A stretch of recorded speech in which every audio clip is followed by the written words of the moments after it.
Hello. Hi. So today's talk is going to be a Q&A talk. So basically, I've picked three questions that I've received from you guys, which I'm really grateful about, and I'm going to discuss this in live because although I've already emailed those people back with my response to that, I just wanted to share this information with you simply because I think it's very relevant to so many women out there who still struggle with this, and hence why I wanted to do this Q&A. So the first questions that I got, I'm very old-fashioned. I still write things down on a piece of paper. The question was from Marie: why can't I stop binging at night after everyone's gone to bed? So the thing is, like, well, this answer, the answer to that question could have, it could be very multifaceted, and the reason being is because you ultimately have to find out the behavior behind that binge, in terms of when does that happen. Do you binge? If you've experienced that, if you find that you are very likely to binge it at night when everyone goes to bed, even though you're not hungry, you have to find what is the reason behind it. And I know, like, I've keep repeating this, but bottom line when it comes to binge eating is truly the reason behind the binges. And here is the thing. Quite often, if you binge at night, and if it happens in secret when everyone is already gone to bed, it means that you already know. Not that's gonna come out wrong, but there is something in you that feels that this is something deeply wrong, and that's why you do it in secret. You do that because you feel ashamed of the consequences. You feel ashamed about your actions and the reasons why you might be eating. And also because probably, more than likely, your binges are very, very mindless. So hello for everyone who is just joining live. Thank you so much for being here. So what I'm doing today is I am answering some questions that I've already got sent out, and one of the questions that I'm just talking about is why can't I stop binging at night after everyone's gone to bed? So here is the thing: is if there is part of you that truly believes that what you're doing is something really bad and is really shameful, then you have to ask yourself, well, why do you still do that if you strongly believe that this is something really, really wrong? What is the part of you that is still pushes you to that point where you still feel the need to do that? And quite often is what I found with some of my clients is that very successful, hardworking women who spend all their day at work, and they still raise up their family and they still do everything at home. And when the evening comes and when everything has already been done and finished, that's when they sit down and they would realize that they didn't even have time for themselves. There was nothing that they could have done for themselves throughout the day, that they ended up doing everything for everyone else, that this was their time. And sometimes that could also be pushed because of a certain feeling of failure within. So if you think that you haven't managed to succeed in whatever task you set yourself for the day, then this, the binging might come as a punishment. So there are two reasons why you might be binging at night. One, it could be because this is currently the only time that you have for yourself, and this is the closest relationship that you've just discovered. Or the other one is where you just feel so resentful towards everything that has happened to you during the day that you just completely want to numb everything that you're feeling with food, or to reinforce that kind of feeling within yourself, because you know for a fact that after you binge, 99.9% of the time, it's very likely that you would feel like crap. And not just because of the amount of food that you've eaten, but because of the guilt that always follows, those kinds of scenarios. So how do you intercept that? So how do you stop binging at night? Well, the first thing is I always recommend this, is get rid of all the foods that you're very likely to overeat on. Get rid of any kind of what is the word? Temptation, if you wish, that you have, know that you are going to eat on, and that you cannot stop yourself on eating just one. Because the thing is, if those kind of things are in the house, you would eat them.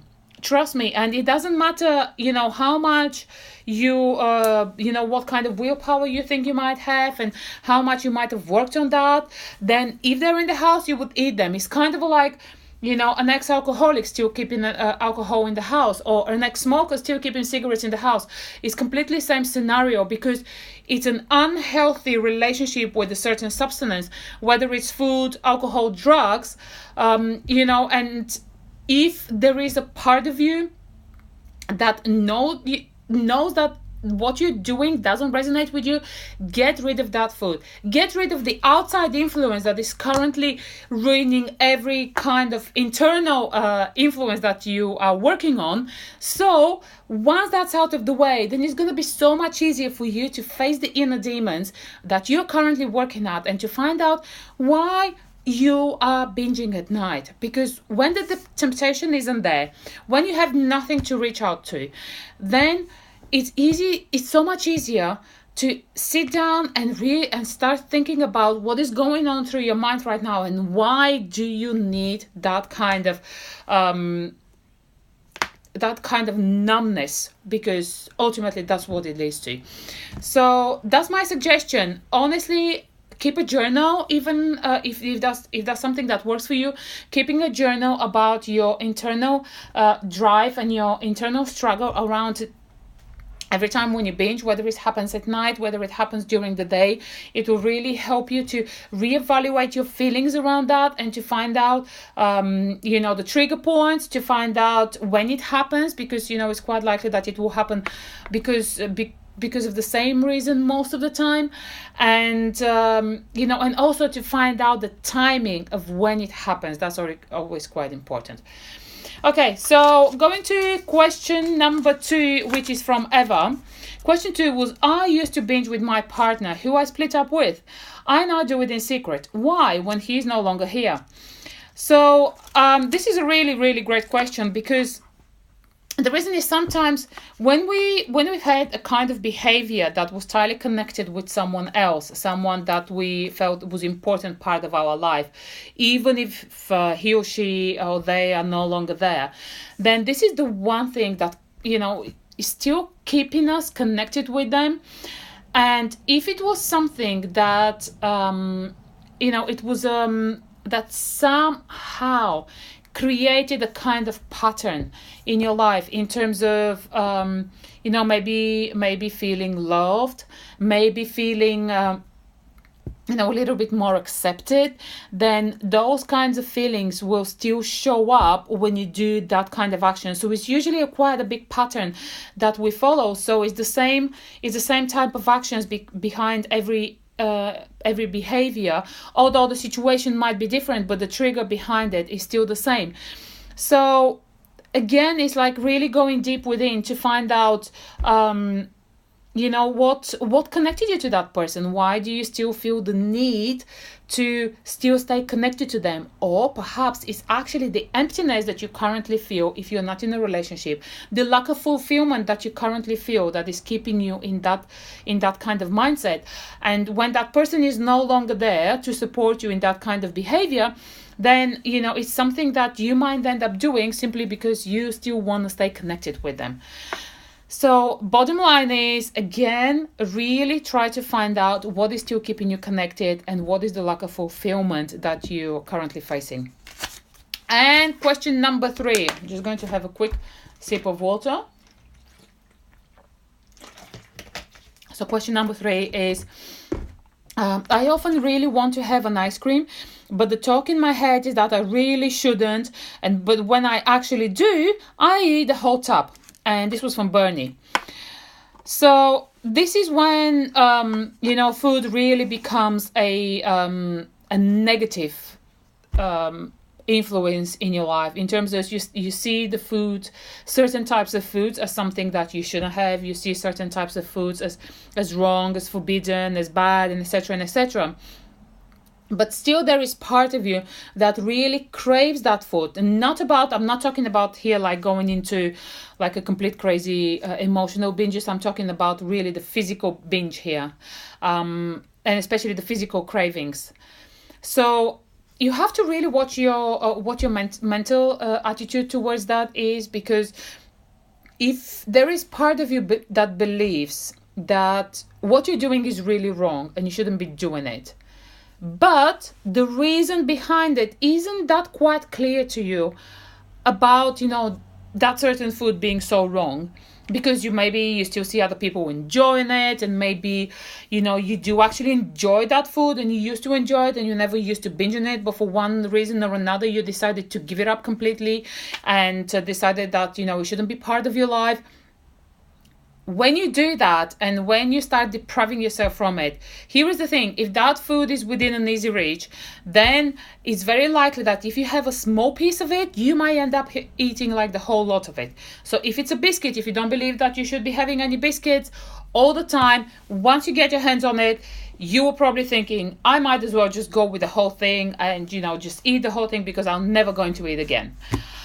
But here is the difference: like, if you do actually include all those types of foods that you believe are really, really wrong, about 10-20% of the time in your diet, then there is no reason for you to go out and overeat on them, because the desire will no longer be there, simply because you know that now you are allowing yourself to have that kind of experience with them, to include them in your diet, so there will no longer be such an issue. So here is the bottom line: really try to find out why you think that a certain food is wrong. What is your main reason behind it? Why you believe that food is wrong? And why have you actually started depriving yourself from it? Are you depriving yourself from it because you believe that you shouldn't really have something that you connect with fun? That's one thing.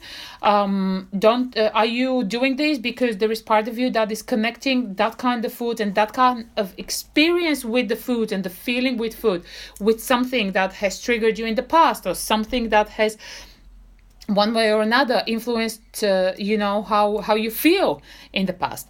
So that's bottom line. And if you do have that kind of experience where you're depriving yourself from food and you end up eating the whole lot, try it out simply by including that food every single day in your life. And I know it sounds crazy, but think about it. What would it be more appealing? If you have chocolate every single day, if you have like a couple of pieces of chocolate every single day, knowing that there is no way that this is going to hinder your progress by any means, or thinking that you should never, ever, ever, ever, ever in your life have chocolate because it's so bad for you, it's going to ruin everything that you've done, and it's going to make you really fat if that's what you think, or it's going to ruin your health, and it's going to create all these monsters that is going to eat up all your intestines, and I don't know what it might be going on, in your mind around it. But think about the next time when you're actually introduced to that, knowing for a fact that you do actually enjoy that food. How would you feel around it? So this is for the Q&A today. Please keep your questions coming. I do find it really interesting, and I hope the answers that I give, help you and support you. And tomorrow, I actually won't be able to do the live call at 2:30 because I actually have a trip with my son at school. But I will be here at 8 p.m. in the evening British Standard Time, which is 12 noon in Pacific Time and 3 p.m. Eastern Time. So make sure that you tune in then, and I'll see you again tomorrow. Bye.